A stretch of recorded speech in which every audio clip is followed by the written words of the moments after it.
Cool. Recording in progress. All right, then. I think that's probably long enough. People can join when they want to. So, good evening, everybody, and thanks for joining us tonight. We're experimenting as well, but hopefully going to be able to replay last weekend's Dragon Hike and Fly race using Sports Track Live. And we're also joined by Dougie, who's the race winner, and I see Greg Chilton's there as well. Who will both be quite useful to talk to as well. We can pick their brains as well, I hope, as we go through this. First off, just to say massive congratulations to everybody that competed last weekend. It was a good race. It wasn't necessarily an easy race if you didn't make it down the course line to fairly key points at the right times. What we're going to do now is we're going to use Sports Track Live to replay it. So although lots of great efforts, we're probably going to also look at some of the ugly stuff as well. So we're not going to focus solely on it. A lot of good work, but if we're going to learn and train from this, we'll be looking at some of the ugly bits too. This page just shows what we'll cover. So we'll have a quick look at our basic principles for hike and fly. We're hoping to talk to Ali, but he's been training today and he's messaged to say that he's running a bit late. So I don't know if we're going to get him when we want him, but we'll see. We'll have a quick look at filling the principles together. We'll start our race replay at that point and have a look at the start, and then hoping to talk to Dougie and we can replay his track log. Combined with, actually, I'm going to combine it with Greg Chilton's, Tom Hodgkins and Jacob Aubrey's as well, because the four of them flew very well together. Hopefully, if Tom can join us, he's going to just chat about their team flying as well. Jacob and he fly a lot together, and they did in this race too. And then there's a couple other examples we're going to pull from the track logs, and then open floor. If there's anybody who wants to look at anything on the replay that we haven't looked at, we can do, and then we'll wrap it up. So with that in mind, there we go, it's working. Just a quick recap. This is something that we started to float. It might be new to a few people, but this is just the principles for hike and fly racing. We say there are three elements to the day to consider: the weather, the terrain, and yourself, and what you're capable of. And then there are three parts to the day. The first, this is the classic flying day, which Saturday was. So a solid flying portion in the middle of the day. So the first part is the start of the race to the start of the flying day. Second part is the most important part, and that's the start of the flying day to the end of it. And then the third part is the end of that flying day to the end of the day. And what we do is we look at the weather and we identify our key times to generate a schedule. And we look at the terrain, and we start to identify important points that might cause us some trouble. So maybe crux points in the race, dangers. We'll look at sites, access, and aspects as well. So with that, I don't think Ali is with us yet. If you are, Ali, speak up. If not, I'll fill in for you. Doesn't look like it. So with that in mind, Ali's brief was pretty useful to us on his YouTube brief on Friday night. And it's quite a skill, I think. You know, we have to analyze a race before we compete to try and identify all these key features. Ali has to try and forecast what's going to happen and set a task, a suitable task. And so what he said to us in his Saturday brief is he showed us this picture, and he came out with two key times, was that flying would really be starting about 1300 and would be coming to a close about 1700. Now, this is all open to our own interpretation. We might decide it's flyable earlier or later, and you know, we can still get in the air, but we're looking for that key portion of the flying day. And he showed us a couple of rough shots just to show how the day developed. And I think we're all familiar with that. He's got very good understanding of the Black Mountains and the Brecon Beacons, Ali. I don't know if there's anybody else who understands it quite as well. Race start was obviously up here. That's Magic Mountain. If you can see my mouse cursor there. The Skirrid is out here to the east. And then Torrefoil over here with our turn point at Talibon and back to goal. So Ali had obviously looked at the forecast and decided that he wanted to get us moving early doors and get us in a position where we could take best advantage of that flying day. But he's also quite calculated. You know, he knows that it's going to take us time, and he wants us to work a bit on foot. His races do change, but this one, as we will see, kind of dictated quite a fast start to the race so that we were in the right place at the right time. Hopefully, if Ali comes back, maybe he can give us a bit more of a fill-in on his plan. But if we come back to this, there's one last part that Alistair doesn't know, and that's what we are capable of as individuals. So how fast we can move on the ground and how good we are in the air. From that then, I've filled these in. Now, you might not agree with these times, but everybody has different ideas. But I've said we had 4 hours in the morning from the start of the race to the start of the flying day, 4 hours to get to somewhere. And then we had 4 hours of flying. And then we had 4 hours at the end of the day, which was just sort of positioning or finishing off the race if you were close to goal. We also did our polls. And sure enough, this is what the majority who voted came up with as well, plus or minus 1 hour. We all came up with about the same idea, that we wanted to be on takeoff. I shan't say the skier just yet, but I think it's pretty obvious that's where we were going, around 1300 plus or minus 1 hour.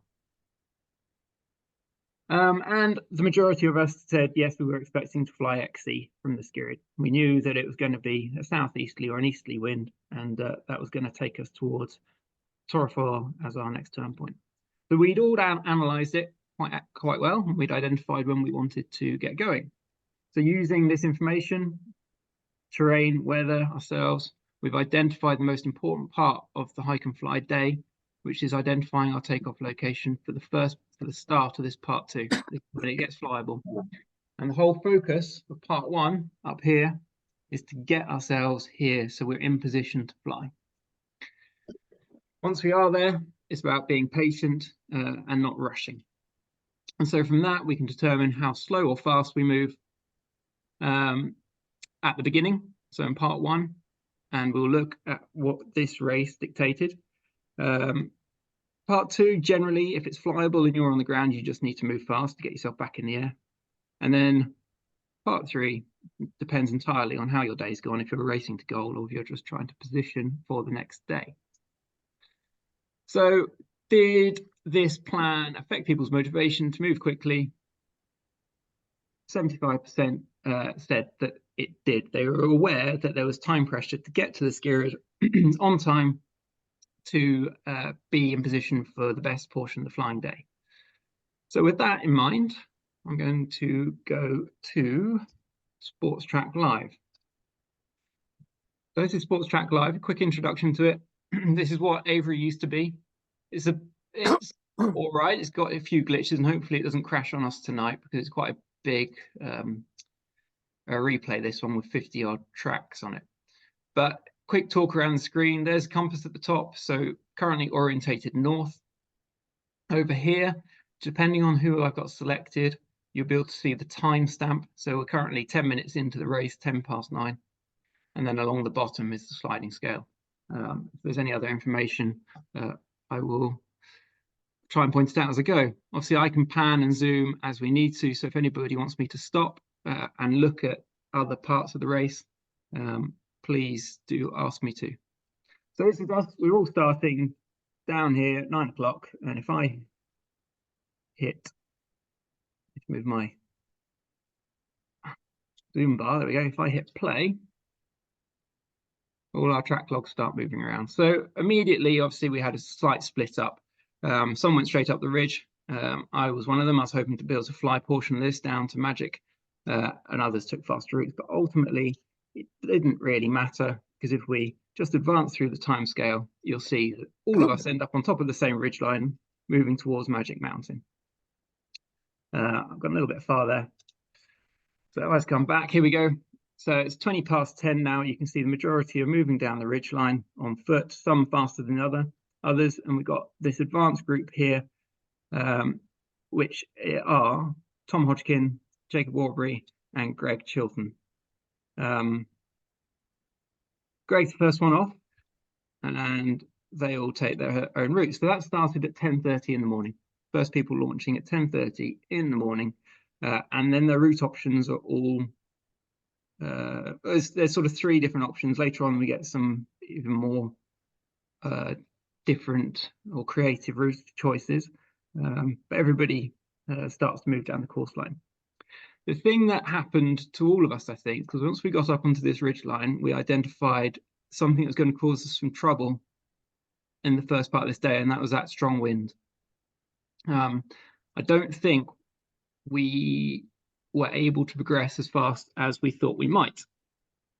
So this is starting to map out. We're starting to see how our three choices are going. You've got, I'm just going to try and pan us into looking from above. You've got a group moving their way up the Sugarloaf, a group who have decided to stay in the valley, and you'll notice Tom Hodgkin and Jacob Aubrey are here, quite a long way ahead, having done one flight off Magic and in the valley. But you've got Greg Chilton, and it's important to identify P7 is Dougie as well, who's working up the Sugarloaf, up Sugarloaf. And obviously there's a whole convoy. Everybody's making their own choices here. Now, with that wind, it obviously started to slow us down. I went for the northern ridges. It was not worth it. The wind was too strong. You didn't make any headway over people who just stayed on the road. And as we'll see as well, Greg does a very nice job of flying off Sugarloaf, but it doesn't actually work very well for a lot of other people. So 3 route choices. Now, if I keep on advancing, the most important time we were interested in was 1 o'clock. And that was the time we identified as our launch time. So a bit jumpy and jerky, but we'll get there. Here we go. Let's have a look at the Skirid at 1 o'clock. How's this moving around for you? Is it okay to watch? Someone could just shout yes, that would be good, or no. Yep, it's good. Yeah, good. Okay. Okay, then. So here we go. 1300, and you will see we have got 4 competitors in the air at that key time we've identified. And they are, unsurprisingly, Jacob Aubrey, Tom Hodgkin, Greg Chilton, and Dougie. Behind, we've got maybe another, 8 to 10. But look, I'm there, and I don't get to the top of Skirid until 2 o'clock, so I'm still an hour away from the top of this hill.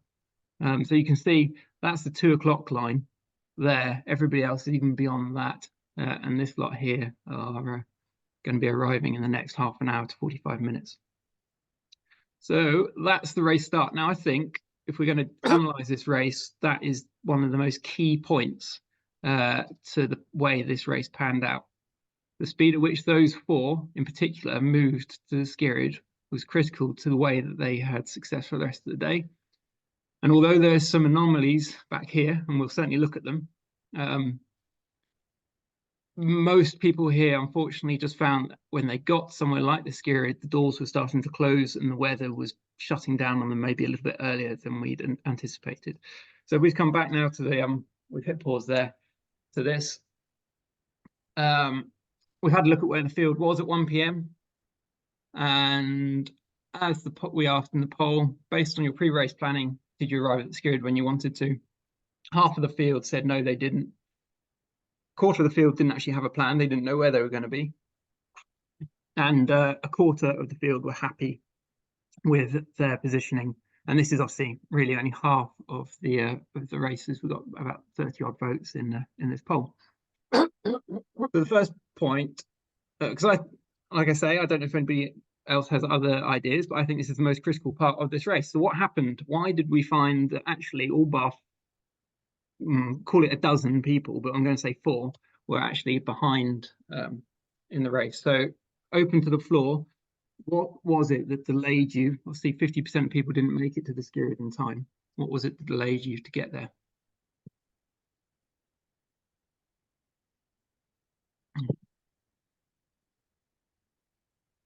Anybody?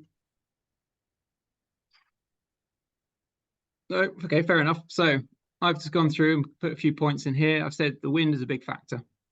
We got up to the top of the hill. We realized we weren't going to be able to push into wind as well as we did. And so that was immediately a cause for concern, I think. Own capabilities, maybe we thought we were capable of more in the air, especially on a day like that. our abilities to push into wind. A couple of people did manage to push into wind quite successfully, but the majority of us probably don't have the capabilities to do that. And the warning sign probably was when we were on top of Magic and we felt it.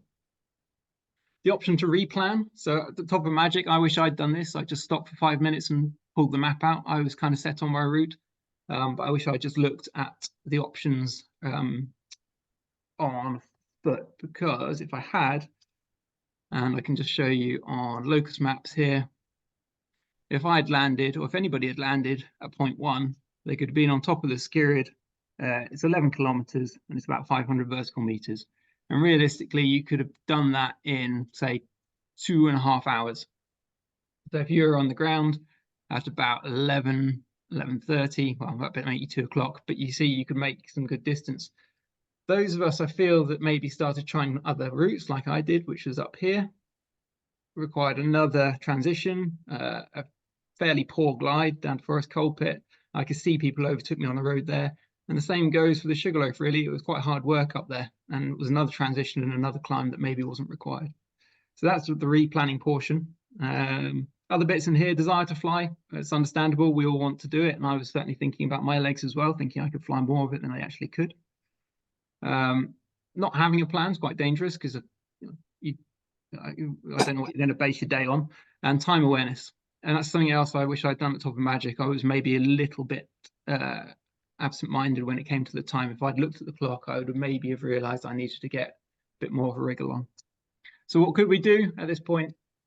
We could pause, replan, as we said, trust in the numbers, like I say, measure of distance, know what you're capable of, and to come up with a time, and be cautious of watching the time. Because you can imagine what would happen if we'd got 20 or 30 pilots on the Skirrid at 1300. The next part of the race would have been open to anybody, I think. So with that, Dougie, are you there? Hey, Pam, that was amazing. I don't know what else anyone can add to that. Well, that's the start. We can watch your bit now.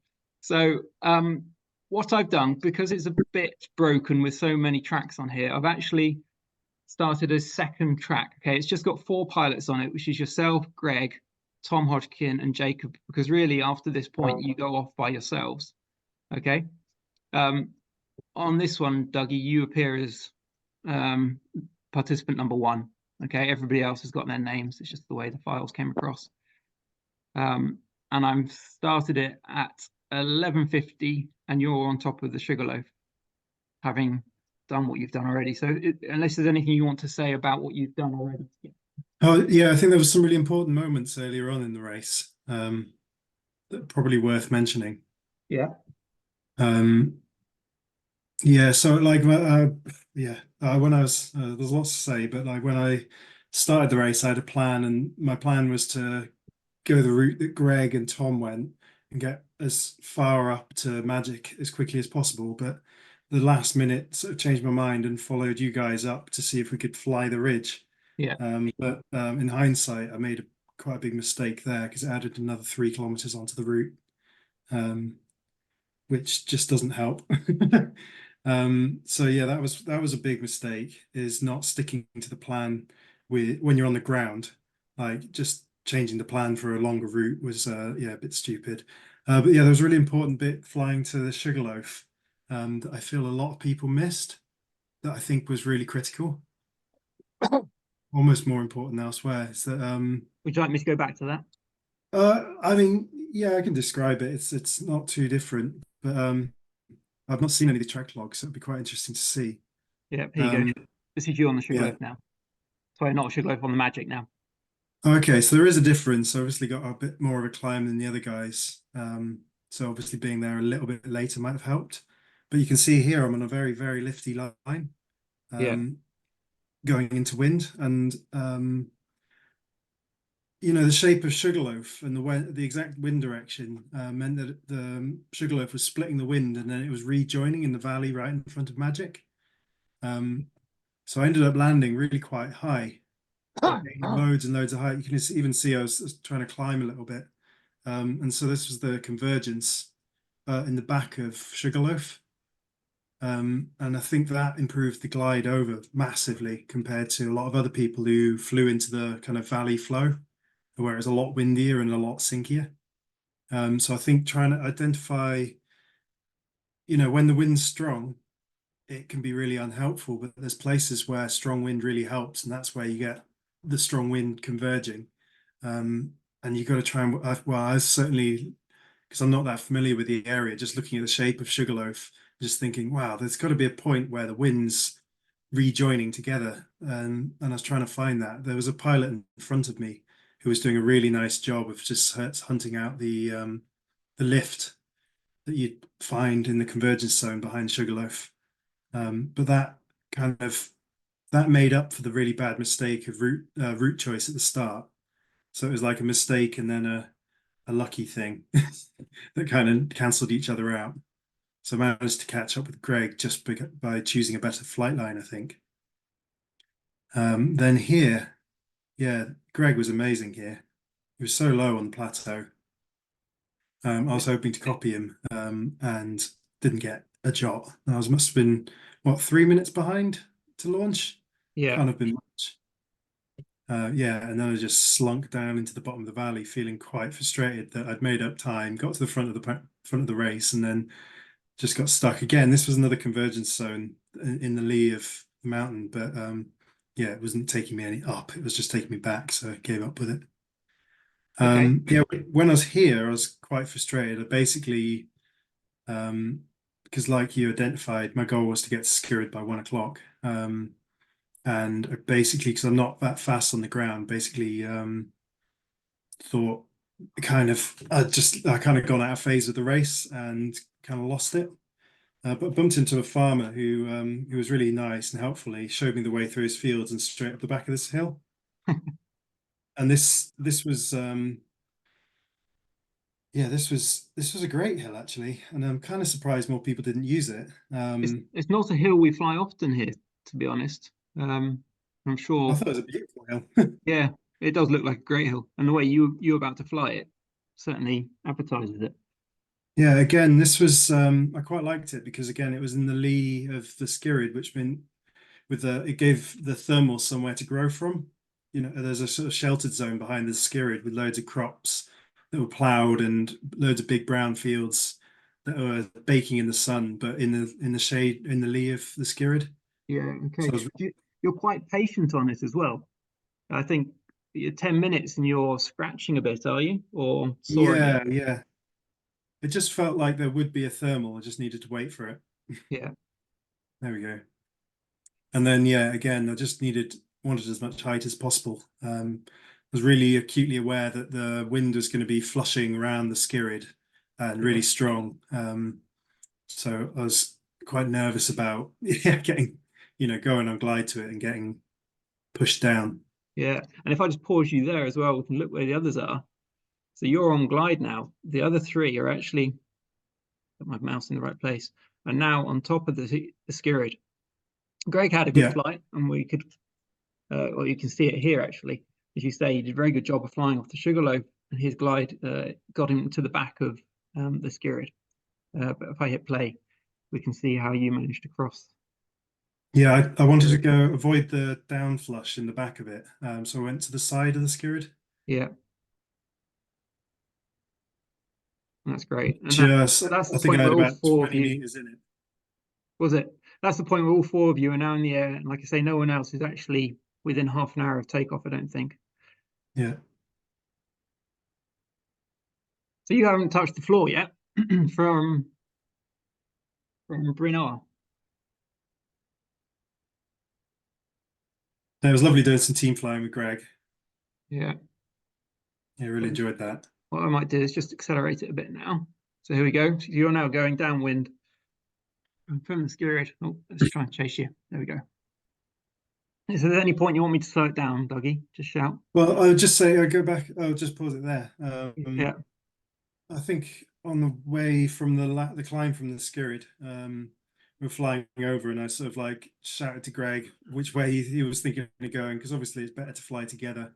And he guided us towards the Sugarloaf to Yeah. get the next climb, which is exactly where we got it. Yeah.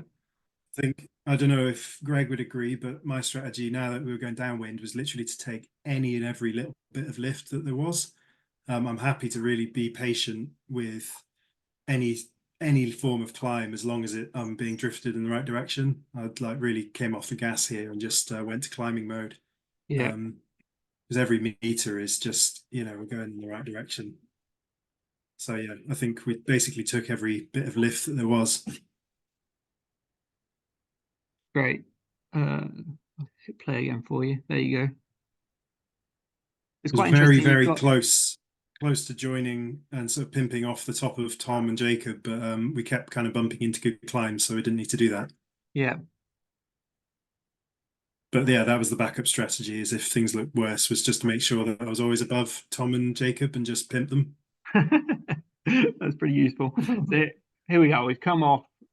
Did you connect with Magic again? Kind Yeah, I of think we got a bit of little a east spur. side. Yeah. And then across the Usk Valley. And all the way Yeah. through that, you're about 500 meters, well, you were above Jacob and Tom. But we'll come back and look at their flying as well in a bit. They did Yes, awesome. They did really well to keep going from where they were. yeah. There we go. Oh, slow that down Yeah, again. really enjoyed flying with Greg here. We were just like, I think we were working quite well to find the best lift. This was a really critical moment just here. Yeah, and if This you was look at probably how flat this was the you are make or there. break moment in the race. So yeah, we left this drifty climb. It was flushing us into the constriction in that valley, and I think all it was is I left maybe one turn sooner, because I'd spotted some birds climbing on the ridge, and Greg did one more turn and followed after me. And that I think was this difference between me connecting with the bottom of the climb that the birds was in, and Greg just being just a tiny bit lower and not being able to make some turns because there's trees in the way. And so Yeah. that got me to top land. Whereas, Greg just had to land down on the shoulder. And I think that was literally, I think it was one turn and that changed the race. So that's you in the air again now. And it looked Yeah. like you just mushroomed up and hiked to the top where it looks like Greg might have packed up. Yeah, I think everyone else packed up, whereas I just mushroomed. Okay. So that's about 20 past 2, and you're back in the air now. I'm impressed that Tom and Jacob packed up so fast. They're making really quick ground movement. There you go. Yeah, it started to feel quite windy here. I was really like surprised. I was surprised to get such a convincing thermal off this hill. Again, just really happy to take it. The next turn point, the Taliban, I was really nervous about I just didn't know the area very well and couldn't work out what a good strategy would be if I ended up on the ground near there. So I was really, really conservative in the air. Again, I wasn't too fussed about being conservative because that just meant us sort of drifting in the right direction. There you go. But as you can see, yeah, this is another really important bit here, because it was another area of convergence. You can see the sort of drift on the thermals has changed a bit now. Yeah. Yeah, so it felt to me like the wind was coming up from the south up over the top of the moors, and it was hitting the wind that was coming up through the Crickhowell Valley. And this whole area was just lifting, so it could make some really good progress into wind and quite lifty lines.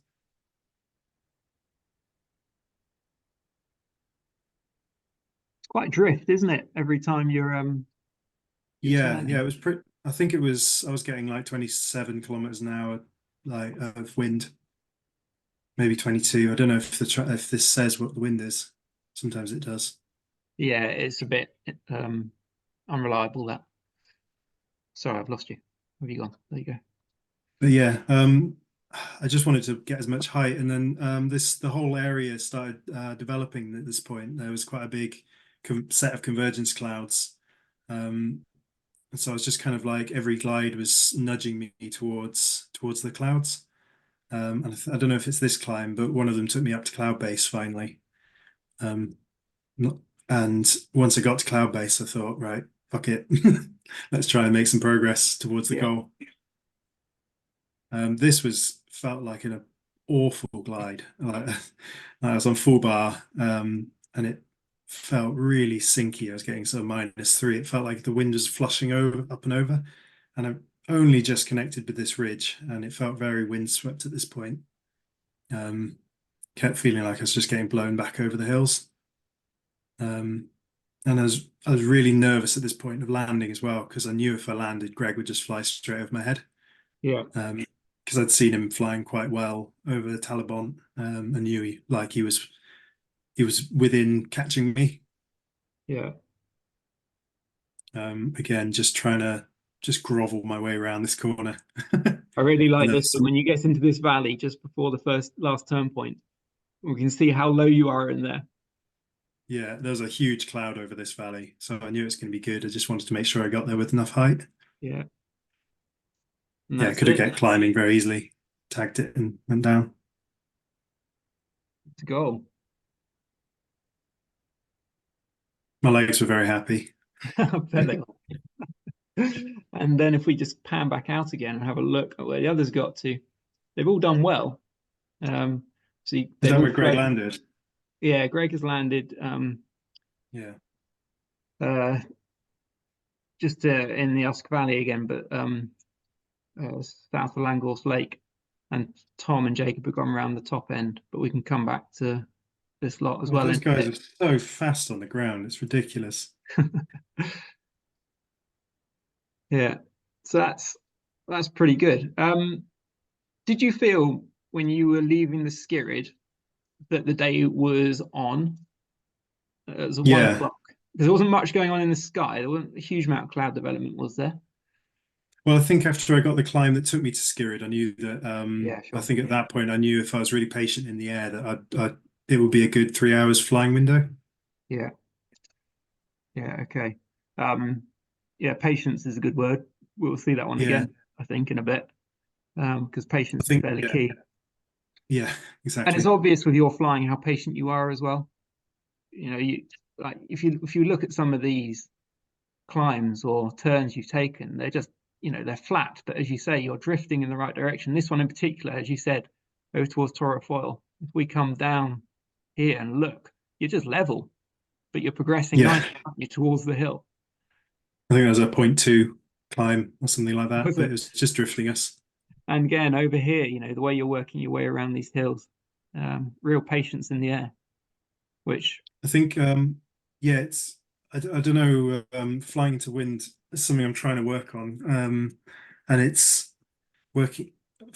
Yeah, I'm trying to figure it out at the moment, so I don't think I can describe it very well. But it's as much about timing when you go on the glide as much as, and so when to leave the climb and timing when to glide so that you stay in the lift that the climb's producing. yeah, So you're gliding with the lift so you fly back over the climb in a way. Um, you get these kind of like ridges of lift sort of over the top of the climbs. So yeah, I don't know, it's quite hard to describe. yeah, yeah. Well, it's great to watch on this, Dougie. Really good to watch, and plenty as well. All the basic principles that we talk about just come very naturally to you, don't they? Well, they seem to. Um, Well, your, your I think patience in the air, I your learned route something choice. from Hugh back in 2021, how he was flying at about walking pace, but he didn't have to do any walking, did he? But he was incredibly patient. Yeah, I think I was trying to channel my inner Hugh. Yeah.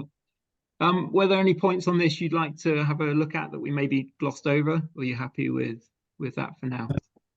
No, I think to summarize, it's like the mistake at the start made up for it with the convergence glide towards a Sugarloaf, and then really frustrated myself like landing off the Sugarloaf. Thought the race was over by that point because I'd missed the timings. I was going to push.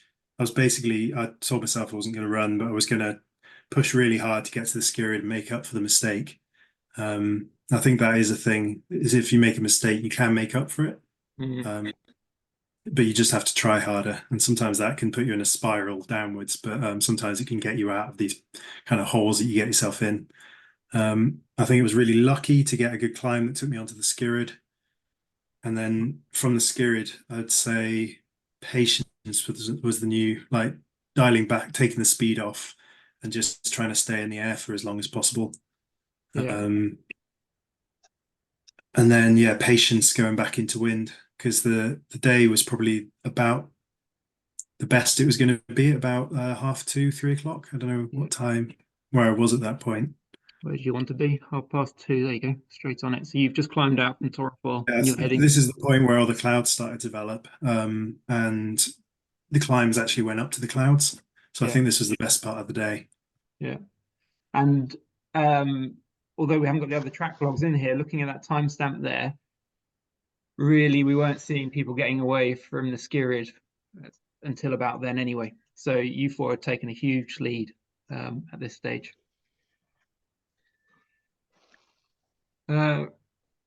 Right. Could I ask a quick question to Dougie? Yeah. So I noticed on the replay that you did definitely make a bit of an advance or gain from your glide, as you mentioned, into the back of Sugarloaf. And you mentioned about the lee side convergence, and this was a topic that came up recently. How easy is it to judge when you're coming into lee side convergence versus lee side rotor?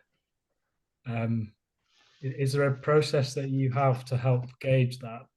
I think the Sugarloaf is quite a smooth hill, right? But, yeah, I think I wasn't worried at all about rotor. I think the only bits I was worried about rotor was the trees, because I did get some rotor coming into land. So I was a bit nervous coming into land, but all the way up to it, just because of the shape of the hill, it's so smooth and conical, and yeah, and you could see from the gliding, from how everyone else glided, there was quite a lot of wind in the valleys, and the shape of the valley was that it had nowhere else to go except converge and hit Magic Mountain. Obviously, I think this. I'm interested to hear what Greg thought about gliding into the back of the Skirid, because that's the sort of hill that I would be very cautious about gliding into the back of, which is why I went around the side. So it'd be interesting to ask Greg how he found that. Hi. Yeah, how was the into the back of the Skirid? Well, I had a pretty dreamy glide off Sugarloaf, which helped a lot. I had a really buoyant line, as you can see there, and on my Fly Sky High, my kind of blue line projection at the time took me way out in front of Sugarloaf. I did have a supporter, a fellow friend and pilot of mine, Alex Carter, actually on Skirid takeoff at the time, who I gave a little cheeky in-flight call to, just to try and understand and assess what he was seeing and feeling on the top of Skirid. So I'd already planned out that day to meet my supporter at Skirid, to hand over my lunch and top up of water. For me, Skirid was always going to be kind of the launch site of the weekend. So kind of made those plans early on in the morning. So yeah, being able to kind of call into him sort of hands free, and just a bit of an assessment from him on what he thought was kind of going on. I agree. Did you get any turbulence in the back of Skirid? I got a whole load of sync. You can possibly see my line leading up to the back of it, but it wasn't rotor or turbulence. Okay. So Alex was reporting to me that it was very light wind. There was a couple of A wings up early on that weren't really sustaining or were kind of bottom landing. So at this point in the day, the wind wasn't very substantial. I think, I'd never recommend flying into the back of any hill like that, but I didn't experience anything other than just a lot of sync, really. I needed a fast landing and a flared landing, because I was coming down kind of quicker than normal glide. But we picked a comfortable field with plenty of space, and was a safe landing in the end. Yeah, it looks like you got a similar kind of convergence behind Skirid, where really lifty zone, and then you go into the flush of the hill. Exactly. Yeah. You can kind of see where the wind rejoins itself and collides, because your glide was so nice for the first half. Yeah, it was fantastic. I mean, I'm quite familiar with that part of Southeast Wales. So Sugarloaf and Skirid actually make up 2 of the 3 peaks in the 3 Peaks Winter Challenge. So kind of having a lot of knowing that area very well, the little routes and the trails, definitely kind of was a strength I kind of had in the back of my mind, knowing which fields to land in kind of quick and easy access out. So kind of that practice over a couple of winters, was useful to recall on if I needed it. Yeah, your advice to avoid landing in like some of the fields down there really gave me the fear, which is why I went up to that other launch to try and glide over that whole area, and then luckily got a climb. Yeah, it can be tricky to cross the train line and the river if you end up in the wrong place. And some of the fields, really high fences with high bushes and shrubs that you just can't seem to get over or out of.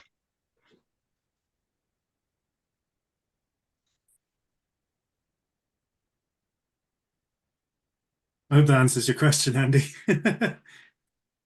Yeah, I think so. I think it's an interesting one because obviously it's a bit of a judgment call, isn't it? Depending on the wind speed and the morphology of the terrain that's ahead of you, and also, as you mentioned, the exact path that the wind might take along the valley. It's something that I've wanted to try and visualize better because there's obviously advantages and major disadvantages if you get it wrong. But yeah, I think I definitely shed some light on it. So thanks for that.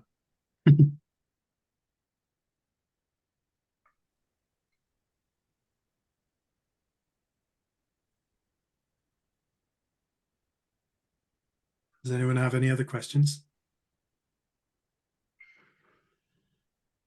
Well, I just say I was amazed how well you guys did in the air that early on into that wind. It was fantastic to see, and I think Jacob and I basically went for the low risk option, which was hot foot it along the valley. And it was funny, we all ended up in the same place at the same time, basically, with all the different tactics involved.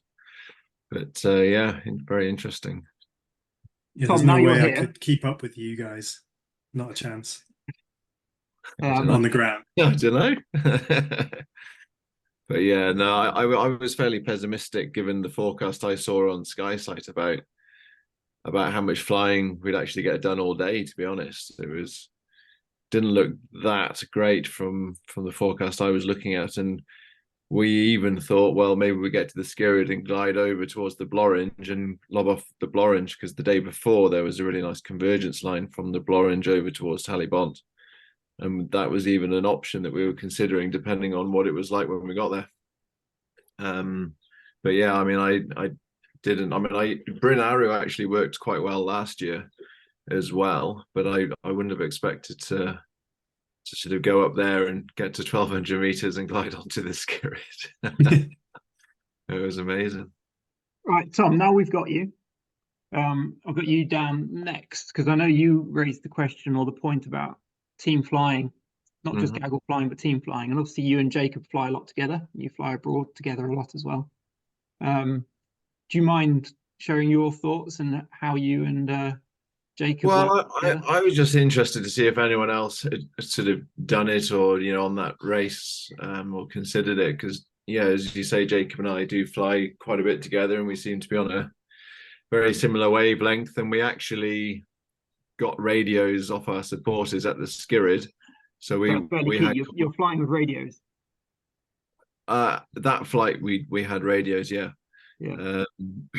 With to try and help each other basically, and we also had came up with the same plan and stuck together on the ground as well, and figured I mean, of course we always end up splitting up at some point, but it was definitely helpful to have two minds sort of trying to think through the problem solving necessary, and to fly together definitely helps, especially when you've got communication via a radio. I mean, gaggle flying, obviously works as well, and sounds like Dougie and Greg were shouting at each other in the air, which is effective. But yeah, team flying, the American women have just come first, second, and third in the Paragliding World Cup on the podium altogether, and they've been working a lot on team flying. And I'm not sure hike and fly is necessarily the easiest place to make use of it, but it definitely helped Jacob and I think, to an extent. Yeah, absolutely. And just gaggle flying in general, doesn't it? So we've got a few more examples actually. So if I were to stop this one now, which is the four of you, It's going to come back to the big picture ones. This is everybody. Not quite as sweet as the one we were watching with you, which is a bit more jumpy. Sounds like I'm inside someone's pocket. Who we got? I'm just muting a couple. Trying to. Right. So here we are. We're back on the Skirid now. As before I do, just progress with this. So thank you very much, Dougie, for your account of your flight. And I feel like I owe you an apology as well, because obviously I was the one that said we could probably fly some of these eastern faces, and that gave you a bit more hiking to do.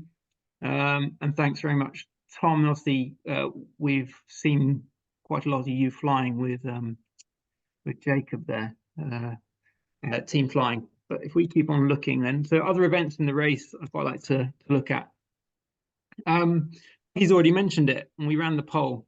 It's about patience in the air. So we said, when flying, was there ever a point when you wish you'd be more patient in the air? And we did the opposite and said, do you wish you'd been faster?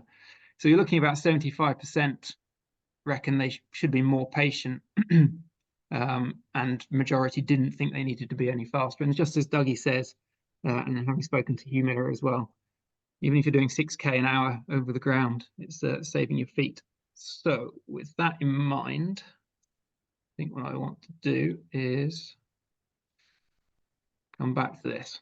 I'm going to chop and change a little bit now on this one, just so we get a picture of the rest of the race to see how it progressed.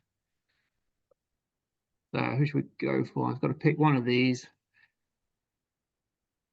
And he was pretty decent pilot to follow in this. He was one of the next off the hill, actually. So where are we? 1300. We'll advance to, there you go, 1330. You can see we've got a group of pilots back in the air now on the Skirid. I apologize for these Ps. I don't know who they are. Their names didn't come across in the data, but you can see we've got people flying. Bearing in mind that first gaggle got away at 1300, we're 45 minutes later now. And we still haven't actually got anybody else away from the hill. So by 1400, I think it is, we'll start to see a few people start to climb away. So P37's making a gentle break for it.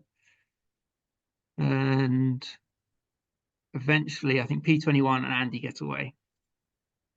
There you go. Andy's just done a breakaway. So for Andy there, he's been flying for 45 minutes on the Skirid.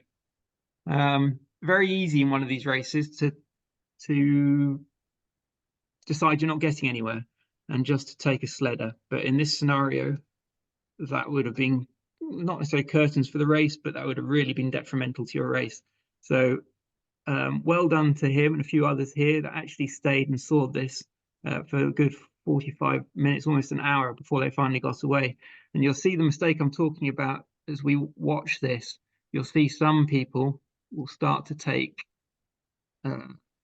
very low turns, glides off the back of the Skirid, and ultimately it doesn't get them anywhere, and it puts them on the deck. So patience here, we've got Andy and Peter Lake at 14:45, so he's not even up here yet.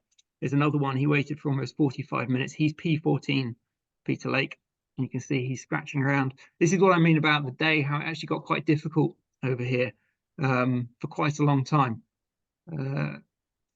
And although it got slow, people did still get away. There's another one, unfortunately, going on glide very low. I think we've had a couple more. I might have skipped past them. But eventually, Peter Lake is another one who gets away from the hill at, what was it? I want people to get away from the hill. He's gone. A little bit later in the day. Anyway, he flies majority of the way through to Torrefoil. And you can see we get a few people now getting themselves stuck. People are going for the Sugarloaf, but this isn't the fast line anymore. They've given up. They've lost patience on flying on the Skirid. And they've just bailed over the back and are now trying to find an alternative to get them. Another example of rushing actually is myself, which I could show you. So I did get away from the Skirid. but I don't know. I was on the back foot. I think I was behind, not where I wanted to be, and I had the opportunity here. Very, very jumpy, isn't it? All right, we'll get our bearings. Bear with me. On 15:10. Whilst you do that, Yeah. I did feel like I had to be patient on the Skirrid because I actually saw Jacob and Tom climb out along with Dougie and co. And I knew that with such good pilots taking off at that point, it was probably bad that I wasn't. But I was about 15 to 30 minutes behind them on the ground. Yeah. And, so I saw them climb out. I did recognize that a good climb was going to be necessary there to be able to finish the race in good time. And I think I top landed 3 times and I pushed foot back forwards after taking a climb back that wasn't as good as I felt it needed to be. So everything you said there, I completely agree with.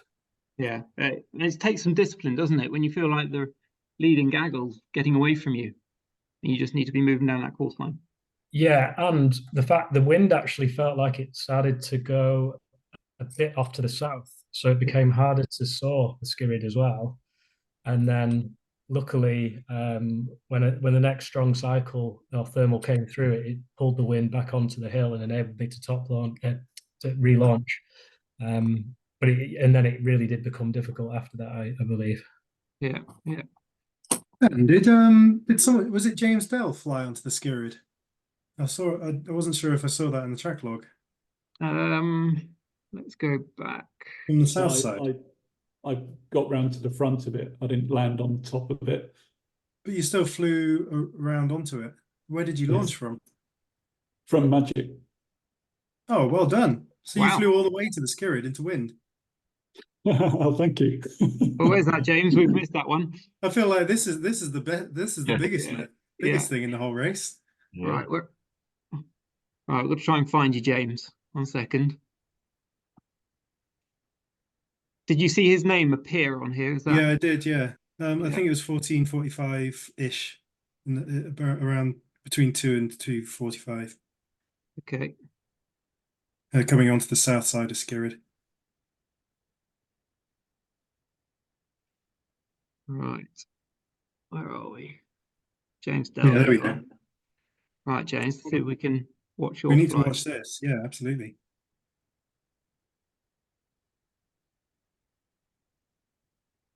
There we go. Right, we got you. So let's go back to what time do you think you launched, James? Very, very late. I don't know, about 2. About 2. Okay. There you go. You can probably see it in the height profile there. There you go. I think you're in the air now. So I you're know on there Magic. were 4 of us and we were the last to leave. And what was your route? It was pretty much straight line. There just seemed to be the clouds seemed to be popping in a line. So I just followed them. So it was a lot of on and off the bar between little lifty points. So you should see it kind of zigzag up and down. Yeah. No way. Amazing. This is amazing. Look What? at that. I think he's got a paramotor. No way. Well, I couldn't quite believe it. I mean, it was I mean, looking yeah, at a the bit clouds and later- thought that's a bit going to later day work, for and the it did. race. Wow. But, yeah, amazing flying. Now these two are still following you as well. Did they make it? Not quite, no. So where are we now? We're coming off. Yeah, you really didn't take any climbs, did you? Hardly, no. So you're over Abbott Way now. You're down to the south. What? Epic. There you go. That's going to be the most impressive glide you'll ever get. That's really good. It's incredible. Yeah, thanks for that. I was absolutely gutted not to have made it onto the top. I thought I was going to make it. that's fantastic. Lifty So there you glides are go. more important than anything in flying. If you can So if find you a look, lifty line. look at that. So we are 2:30 in the afternoon, and realistically, we've only just started to see people climbing away after the first four within the last 25 minutes. And James has just flown the whole way from Magic. Oh, that's really good. He missed out on 3 hours of fun walking, though. Yeah, didn't he? Yeah, And so the other congratulations, two, James. That's the most impressive flight of the event. Stop it. Thank you. I think this is the other two, isn't it? Just behind, was it P6? It might be the same person with two track logs, but just to the north of the Skirrid. Really impressive, Yes. James. How did it go from there? Oh, it was great. I almost made it to the next turn point from there. But then it all went very wrong the next morning. All right. Okay, so this is our gaggles. So this is what's quite interesting, actually. Although we sort of said it got slow, yourself, James, oh, you're right up front as well. That's your track log. I was wondering whose that was. James did he glided into the lifty line and then found the thermal. That's great. Yeah. That's what I was trying to say about when it's windy, you got to find those lifty lines to take you forwards. Okay. That's your line. All right, really good. So James is absolutely smashing out of the park. Right, I did want to give an example, and it was of rushing. You know, I said we cover the ugly as well. We've seen a few people rushing away from Skirrid because they just want to get down that course line. If I can do it. Where are we again? 1510 is what I'm looking for. There we go. And the examples myself, flying off the Skirrid. My route took me straight over the top of Magic Mountain. This should be easy, really, because I've got myself onto the southeast face. I've got the southerly bowl as well as an option on Magic Mountain. I could have done anything here. I could have top landed and waited for 10 minutes if I wanted to, but I was impatient. I found the climbs were a bit flat, broken, and I wasn't finding it particularly easy to climb away. And I just kept on moving. You know, like I say, I could have done anything here. I could have stopped for 15 minutes and had to think about it. But ultimately, I threw the opportunity to climb here away and took a very pointless low glide into the valley, which got me about 2-3 kilometers short of Torrefoyle. So that's an example there, and it's mine of impatience and potentially rushing because of the race, knowing you're on the back foot. Like I say, we've seen others do similar coming off the Skirrid, blowing that opportunity to fly cross country. Right, so that's that one. Example, I just wanted to pull up, if you can face one more. And this was, well, two actually, about the end of the day. So if I can find him, I want James Lloyd, and I want him, that's 5:20 in the evening. So James was a bit later to get to the Skirrid.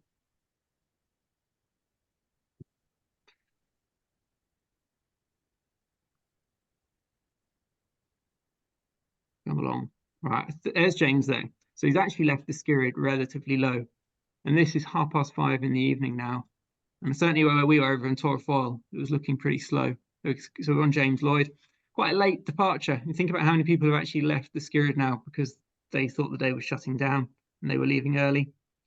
James actually managed to fly this.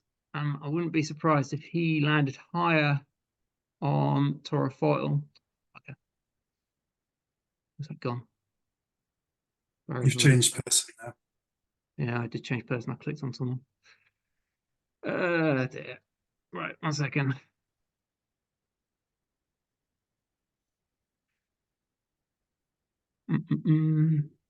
Sorry, this is a bit tedious, I know.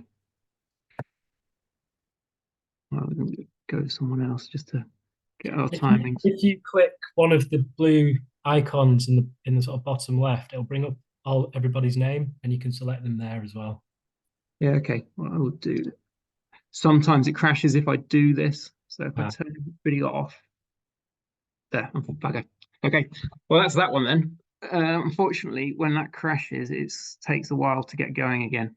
So what we're going to have there was James Lloyd. He took a climb very late in the day, and he actually got to about 1600 meters, and from being actually very near the back of the field, I bring up a different map. Being very near the back of the field on the Skirrid, he actually flew the whole way through, and he basically top landed Torrefoil late in the evening, and he did make it, or very close. I don't know if Ali granted it or not, but he walked into goal that afternoon. I think he made it to end of speed in time.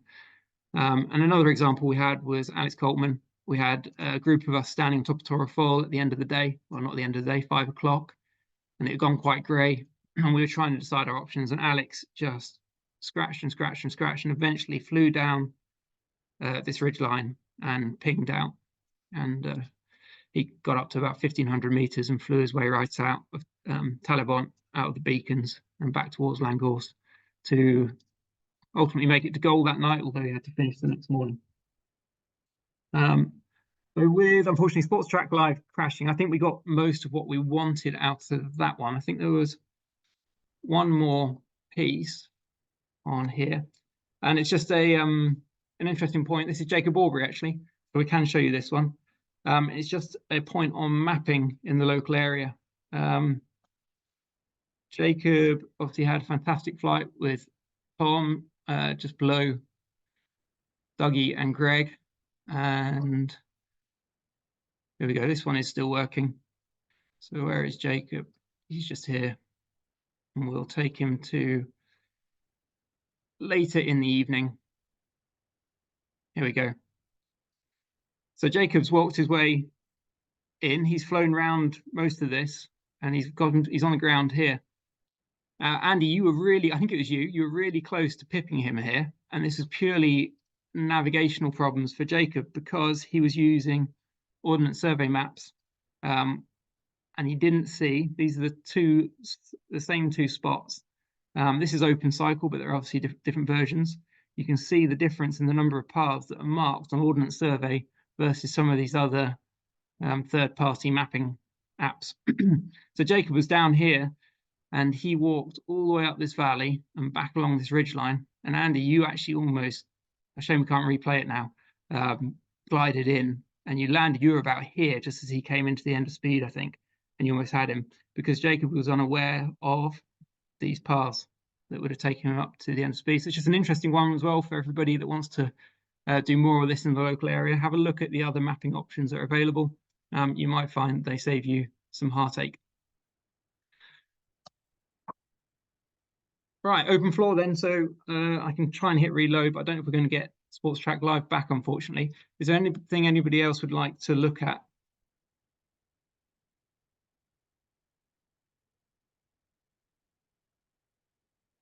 I know we've sort of glossed over, unfortunately, a lot of the midfield there.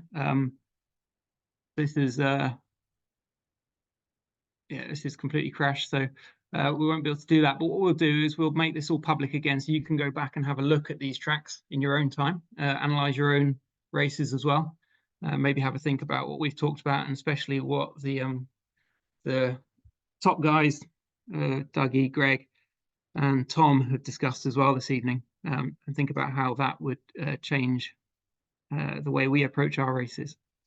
Anybody else want to mention anything at that point? If not, we'll say conclude if we're going to take any sort of training out of this. The plan is important, as Dougie has pointed out as well. He had a plan, he changed it, unfortunately, and I think I was probably a bit responsible for that one.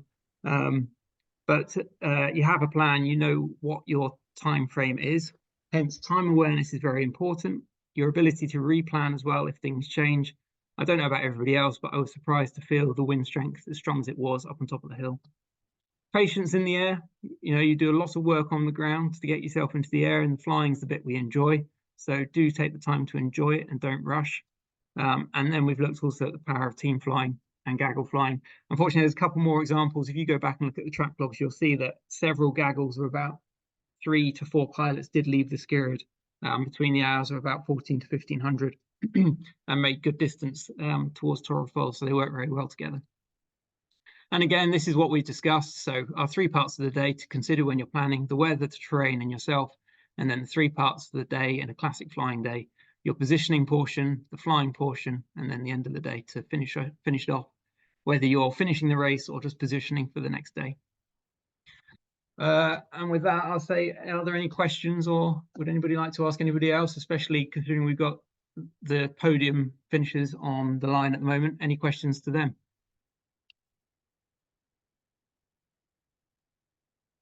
I guess one observation that I don't know if it'll turn into a question, but I think the thing I found hardest was scratching on the skirid, where you'd kind of get a crappy thermal and start to run it back a bit, and it's that moment of like, do I commit to this drifting crap thermal or push back forward to the skirid? And I think like I did that probably 4 or 5 times, and I think I was one of the lucky ones that just managed to at least get enough height to make it to the ridge behind. I never got high at all, but managed to make it to the smaller ridges behind and hop a few of them. But I think that was, to me, the hardest bit, was like, do I commit to this slightly more than 0 thermal, or do I sit here and be even more patient after kind of being there for, I don't know, half an hour or something? It felt like forever.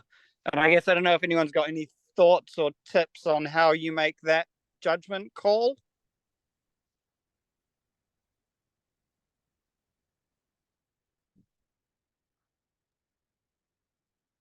Dougie, Greg, Tom, do you have anything you could offer?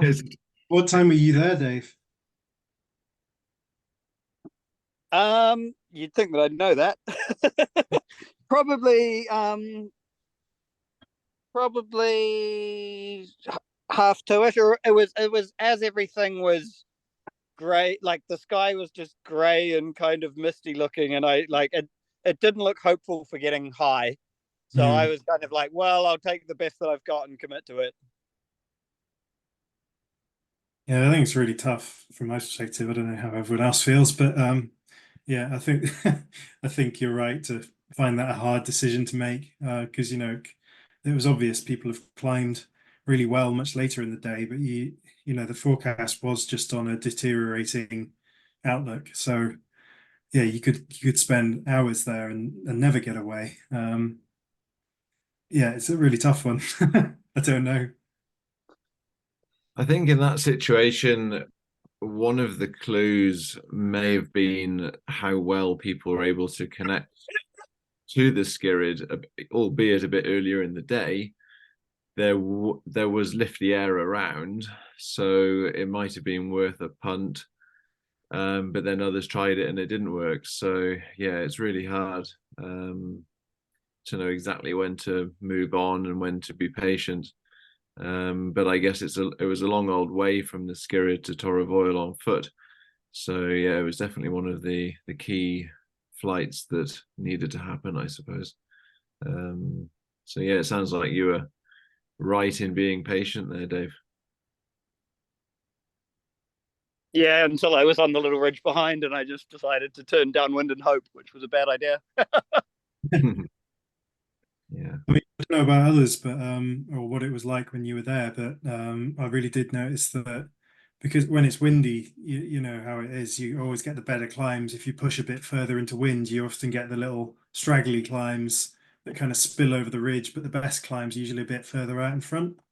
So I don't know if you're getting those weak climbs and they're drifting you back and then fizzling to nothing. Instead, just try and, once you find those climbs, gain a little bit of height and then search forwards and just look forwards down into wind and see if there's a better climb sort of lurking out front.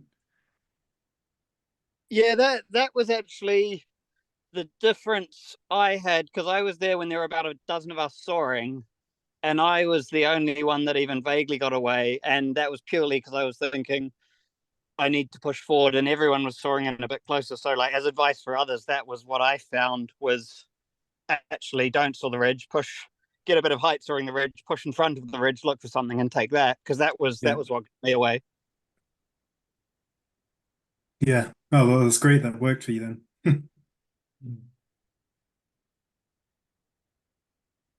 Could I ask how much weight the race leaders were carrying. And I presume that influenced your decision on the amount of hiking you were going to do. So I don't know. I didn't kind of want to know. I think I was probably like 12, 13 or 14 kilos.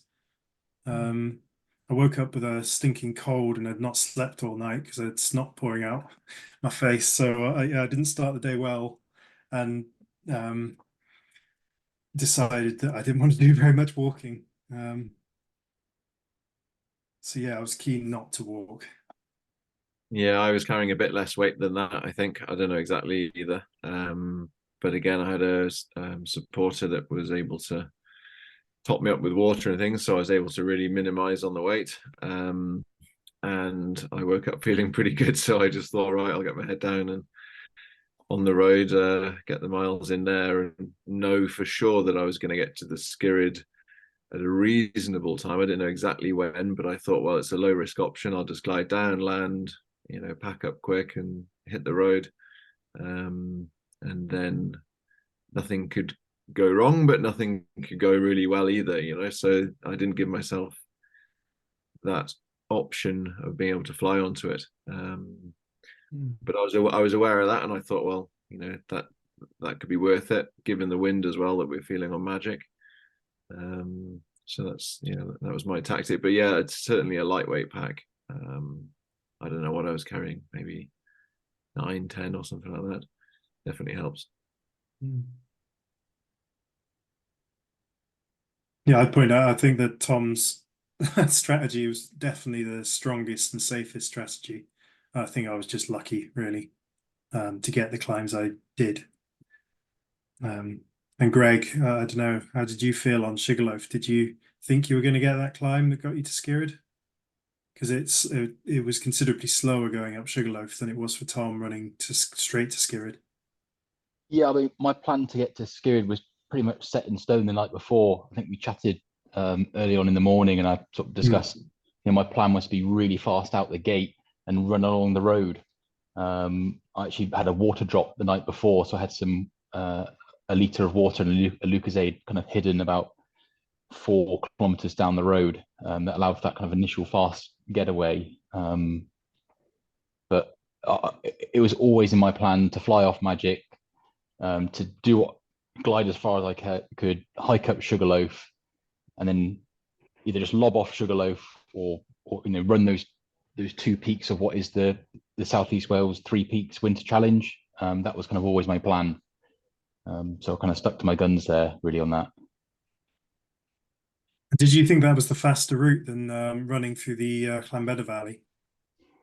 I knew it was a route that would try and save my legs. Right. That was my kind of main thinking. I didn't really consider running along the valley at all. It was always going to be a hike up Sugarloaf and then a lob off for me, that I'm kind of so familiar with that winter hike and fly challenge. Greg, were you surprised by the wind strength when you got up there? Yeah, I really was. I actually had to ask a member of the public for some assistance with launching. I've got a very lightweight wing, and there's not much. The wind was blowing kind of straight onto the nose of Sugarloaf when I got there. It's very, very rocky as well on the slope, so I was a bit reluctant to do a kind of slope launch a bit lower down. But yeah, I had a member of public just kind of keep my wing at bay while I was kind of setting up and rigging, and went for a quick Cobra launch. But it was a bit of it's more of a Harrier jump jet launch, if I'm honest. The wing was straight up and I was away. It was really quite windy at this point. And then Dougie, I think, was just probably did the more sensible thing, setting up kind of lower down again. I did a couple of beats actually trying to work that nose, but it got me nowhere. It's a waste of time in the end. So then I just pushed out. I was low, but managed to connect with something. Yeah.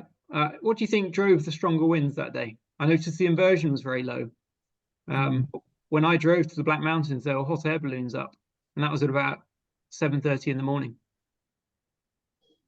Yeah, I hadn't seen a forecast since about 6 o'clock the night before, and certainly what I was seeing, I wasn't seeing the wind strength forecast at the time, and then it wasn't until kind of on launch or at the start gate where I was hearing murmurs of people saying, "Oh, it's going to be windy." I did panic, a little bit, but stuck to my guns on the route. But yeah, it was really windy on Sugarloaf, but then on contrast, it was quite pleasant on Skirrid. Very pleasant, comfortable launch. Textbook kind of flying conditions for the launch off Skirrid. I felt. Yeah, absolutely. Yeah, it was odd. I was watching the Blorenge wind station. I was talking to Dougie as I led him down the garden path, and it was showing about 15 kilometers an hour from the east or east southeast on the Blorenge. So I wasn't expecting to find the winds we got when we got on top.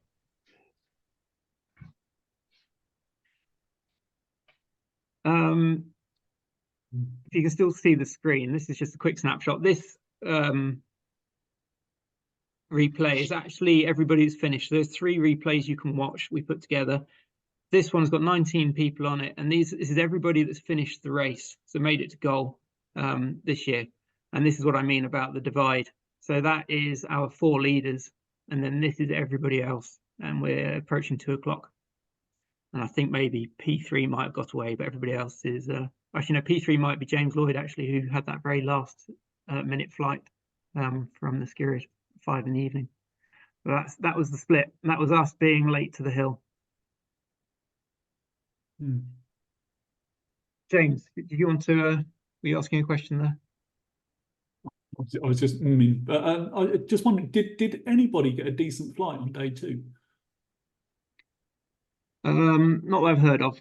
To be honest, the track logs haven't come up for that because they're also broken up by that point. You might be able to find a few of them. You'll see some of them do extend into 2 days, but really for this debrief, I've only focused on day 1.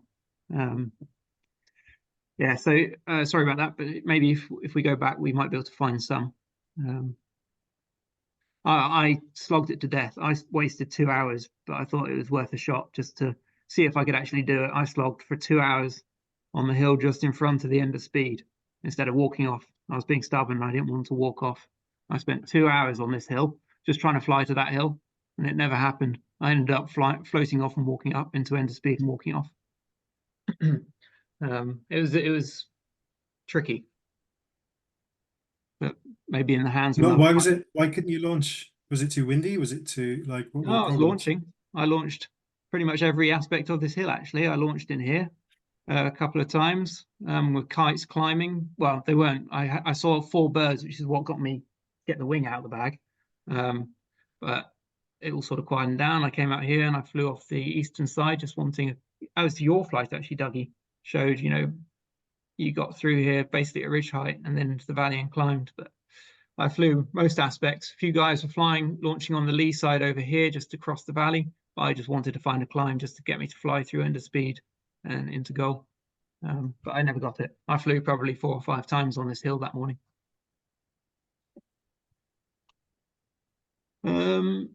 Any other questions?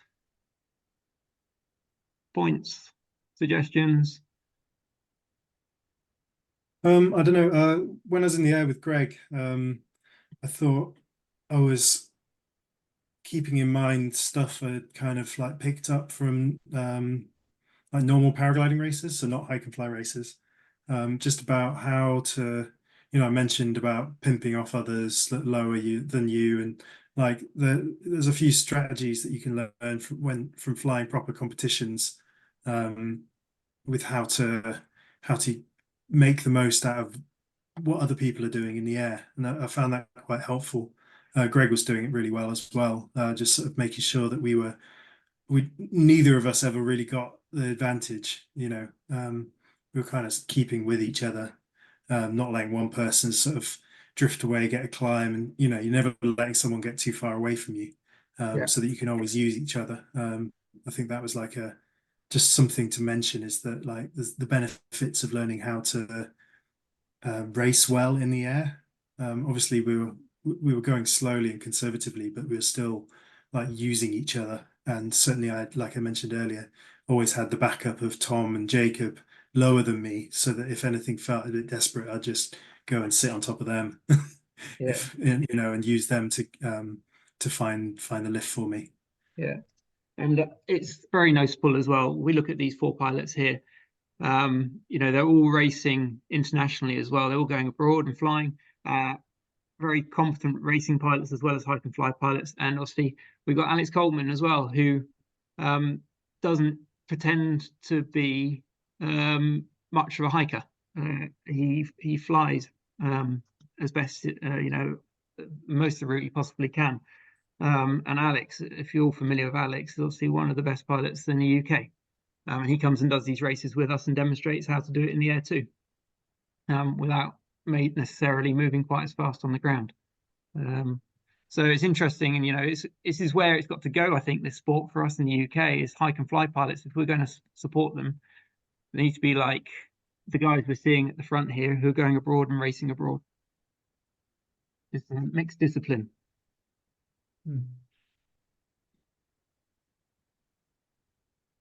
Anything else? I think it's fascinating to watch it all back in this format, and the reason we can do that is that it's you know, race to goal, and everyone's doing the same route, coming at it from different angles. It's great to replay it all and talk about what worked, what didn't, and different tactics and decisions. So yeah, thanks very much, Dan. No, pleasure. Well, thank you for joining us, and you know, it's an opportunity for me to plug it as well. We're obviously trying to improve training in the UK. The Dragon is, apart from Dales, I think, who might do turn point based race, is the only turn point based race in the UK. And obviously this is what we see more of in Europe and the bigger races as well, with the X Alps and the Xpera. And so we're trying to develop racing as well. We'll be doing one-day races, and hopefully we'll be able to analyze them like we are here. I think we've learned already from previous attempts, we won't be aiming to do tasks as large as this one. But hopefully if we do more of them, we can develop our skills, learn those basic principles, you know, the patience we've talked about, the replanning, the understanding of what we're all capable of as individuals as well. But yes, thank you ever so much for joining anyway, and for your contributions to everybody who has. And I think we'll knock it on the head there. So much, Dan. Thanks for setting all this up. Thank you all, and thanks, Dougie, for joining us then. Yeah, really enjoyed that. Thank you. Good. Yeah, it was really useful for getting some insight too. Cheers all. Pleasure. Okay, it's all recorded. It will go up on YouTube as well, so everybody can watch it back. And the track logs that will be available on Sports Track Live on the UK Hike and Fly training account. You should be able to go back and look at them for yourself. Right. Thank you very much, everybody. Good night. Thanks, Dan. Thanks very much, guys. Good night. Bye-bye.